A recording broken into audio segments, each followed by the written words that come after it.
Bonsoir à tous, j'espère que vous allez bien.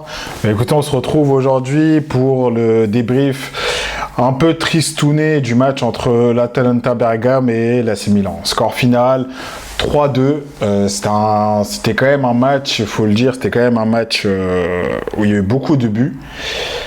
Avec une défaite de l'AC Milan, mais malgré ça, c'était pas un match où il y avait du grand football.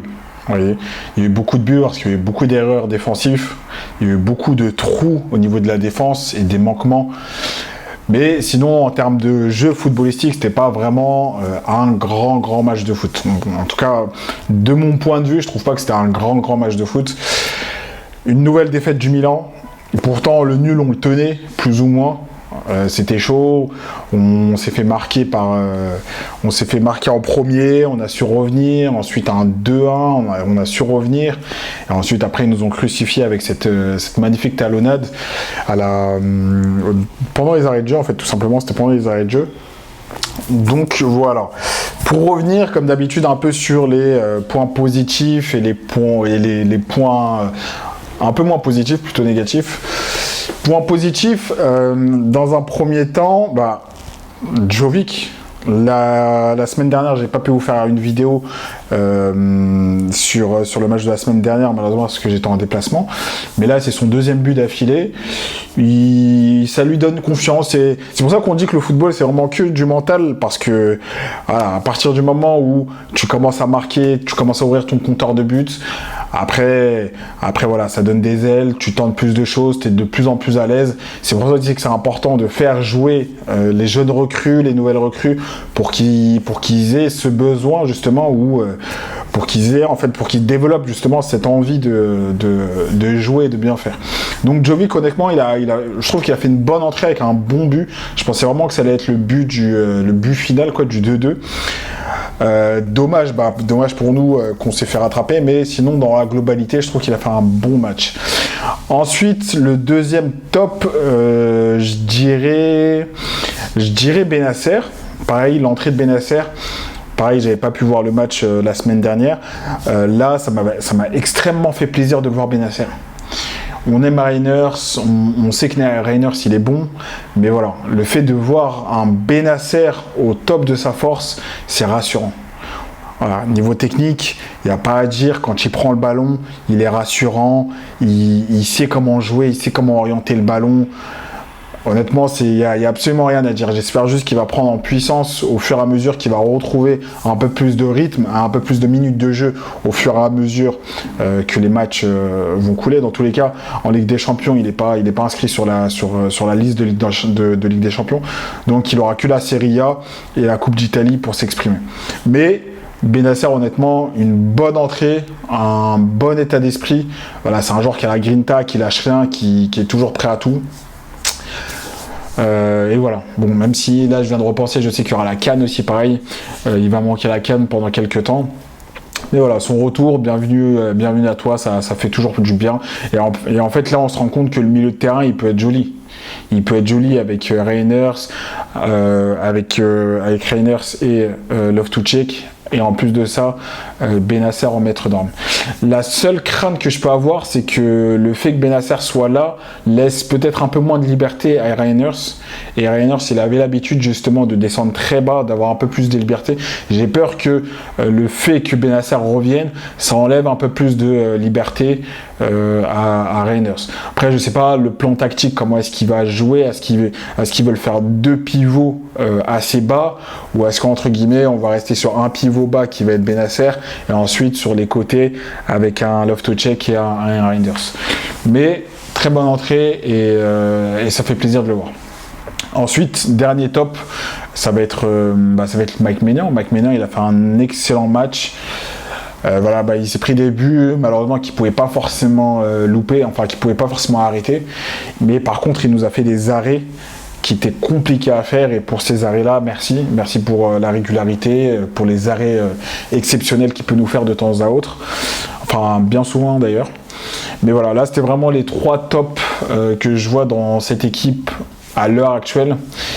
Après, voilà. Là, l'AC Milan, il n'y a pas grand-chose à dire. Et en fait, là où je suis frustré, c'est quoi? Je sais pas s'ils se préservaient pour mardi, je sais pas du tout. Je vais pas rentrer dans ces calculs stratégiques. Mais le match que j'ai vu aujourd'hui, c'est un match d'une équipe en milieu de classement.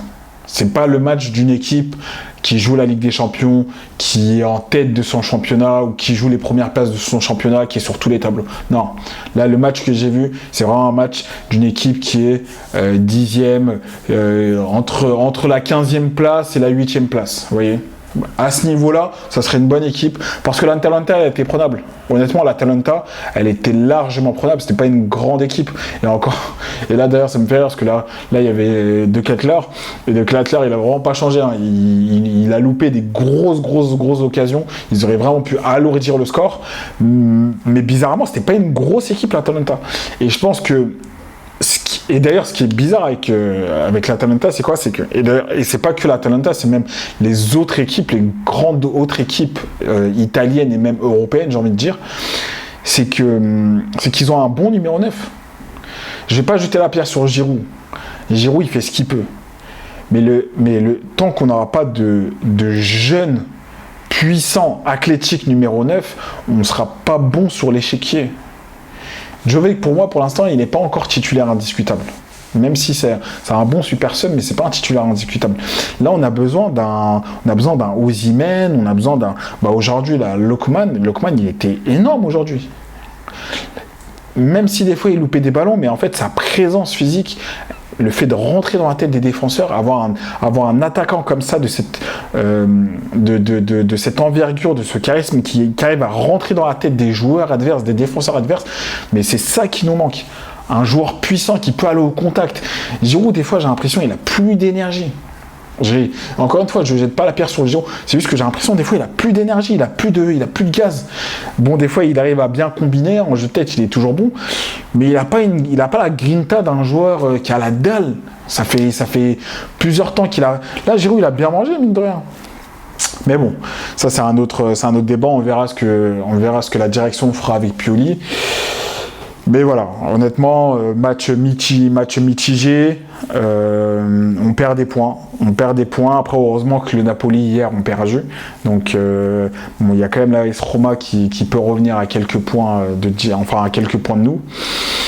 Là, il y aura le match de l'Inter, on verra ce que l'Inter fera, mais on avait l'opportunité de grappiller quelques points en vue de bien assurer la 3e place. Dans tous les cas, là, on va bien assurer la 3e place, mais c'était surtout pour amoindrir l'écart plutôt avec l'Inter et la Juventus. D'ailleurs, la Juventus qui a fait un superbe match, je trouve, hier. Et voilà. Après, Napoli, ils reviennent. Pour moi, l'année dernière, Napoli... je vais pas dire que c'était exceptionnel, mais c'était peut-être presque de l'ordre du miracle. Même s'ils ont une équipe cohérente. Là, cette année, je trouve qu'ils reviennent à leur niveau. Là, cette année, ils reviennent à leur niveau. Et vous voyez ce que ça donne. Donc là, faut pas...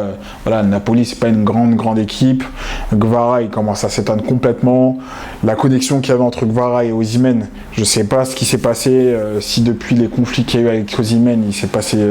en tout cas, ça passe plus comme d'habitude, quoi. Voilà. Écoutez, on se retrouve pour la Ligue des Champions, pour le dernier match de ce fameux groupe en or. Et voilà. Écoutez, prenez soin de vous. Bon début de semaine. Déjà, bon dimanche. Et bon début de semaine à vous. Ciao.